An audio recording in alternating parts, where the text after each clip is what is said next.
L'ancienne prison de Tingmei à Taipingling dans le Nouveau Taipei est un ancien centre de détention du bureau de la loi martiale du commandement de la garnison de Taïwan qui a fonctionné de 1968 à 1991, servant de centre de détention provisoire, mais aussi de lieu d'interrogatoire, de poursuite, de procès et d'incarcération de prisonniers condamnés par le tribunal militaire. Ce sont au total entre 200 et 400 prisonniers politiques qui ont été détenus. Aujourd'hui, le site a été reconverti en parc commémoratif de la Terreur blanche de Tingmei et fait partie du Musée national des droits de l'homme qui comprend le parc de Tingmei et celui de l'île verte.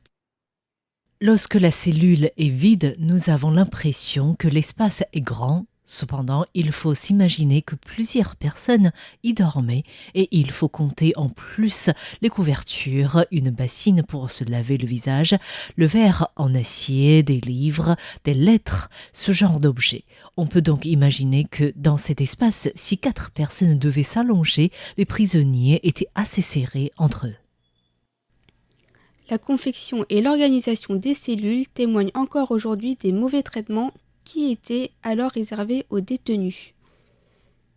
Comme vous pouvez le constater, il y a 2 ouvertures, une supérieure et une inférieure. L'ouverture supérieure de forme rectangulaire permettait aux gardiens de surveiller la cellule de manière à ce qu'ils puissent avoir une vue sur tous les recoins de la cellule.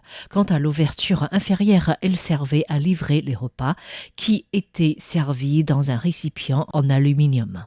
Cette manière de les nourrir donnait le sentiment aux prisonniers d'être traités comme des animaux.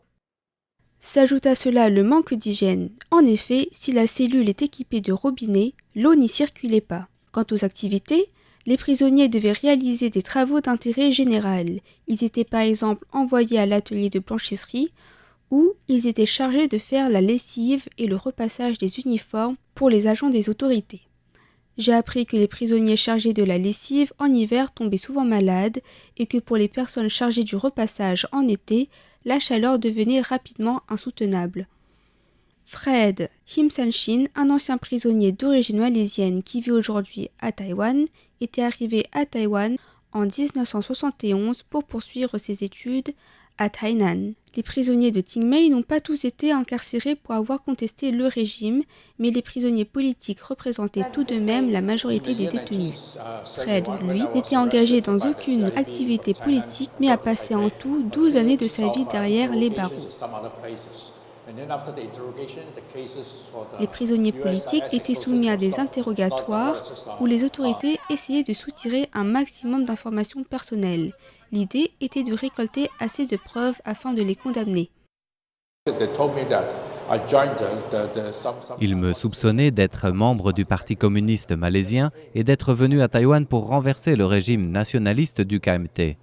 Évidemment, ce n'était pas vrai. C'était un récit que les agents pénitentiaires avaient inventé pour moi, et c'est ce qu'ils voulaient que je reconnaisse dans mes confessions. Fred m'a confié que l'usage de la torture était courant lors des interrogatoires et que les mauvais traitements l'avaient poussé à attenter à ses jours. L'interrogatoire avait lieu les premiers jours qui suivaient l'arrestation, afin de nous soutirer des confessions et pour prouver qu'on avait fait quelque chose de mal contre le gouvernement. Cela s'accompagnait de beaucoup de tortures. Une fois qu'ils avaient obtenu assez de données et de preuves sur vous pour montrer qu'on était coupable, on nous envoyait dans ce centre de détention pour attendre jusqu'au procès. Car les interrogatoires étaient en général organisés ailleurs, dans un poste de police ou dans un bureau de la police secrète.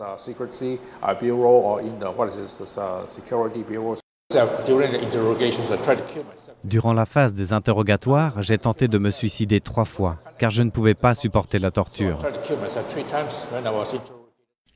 Après 1 an et demi de détention à Tingmei, Fred a ensuite été envoyé sur l'île verte où il a été détenu au sein de la Villa Oasis, un autre centre de détention dont les conditions de détention étaient, selon lui, moins difficiles qu'à Tingmei.